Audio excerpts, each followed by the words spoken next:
Hello YouTubers. I'm just demonstrating one of my favourite games I used to love playing back on my Amstrad computer back in 1987. It's called Transmuter and it's by Codemasters. I used to spend many a happy weekend playing this game for some reason. I don't know why, I just did. But anyway, here's a demonstration of how the game actually plays. Just redefining the keys, my usual setup. Right, so onto the game now.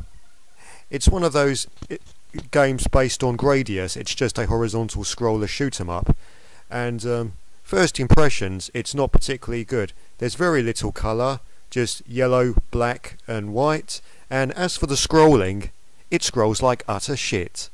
It really judders across the screen without any smooth movement whatsoever, and there's not much variety in the range of enemies.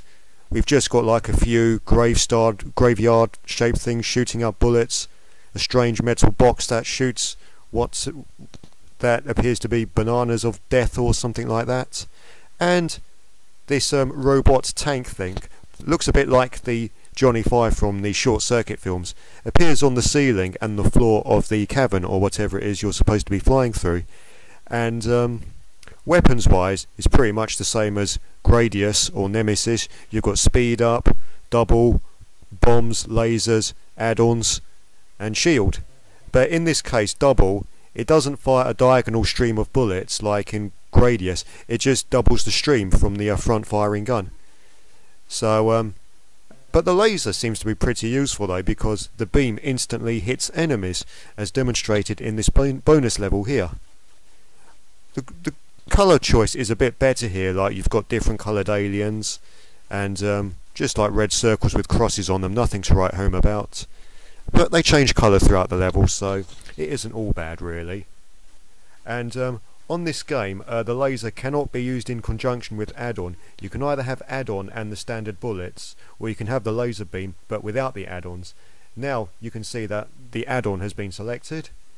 So similar in vein to the multiple in Gradius, but in this game you only get 2 extra multiples to add on. You don't get any more than that. So anyway, this is probably the best level in the game. The scrolling is a bit smoother here. Not bad, have a 5,000 point bonus. Now this has to be the most pointless level in the game ever, right? You're just scrolling through an empty wireframe shaped cave. Frankly, the game developers, they could have done much more here, right? I mean, come on, what were they thinking, right? Just 2 wavy lines here. I just persevered with this level just because I wanted to get to the next level. But although you don't see it in this demo, if you was to crash into the sidewalls, the cave actually changes colour. As a matter of fact, whenever you come to this level, the cave is always a different colour. Sometimes it can be yellow, red, green, or in this case blue. So not much is happening here, right? Just poodling through the cave, just going through the up and down movements, you know, moving the spaceship up and down and all that rubbish. But like I said, my dad got me this on cassette back in 1987.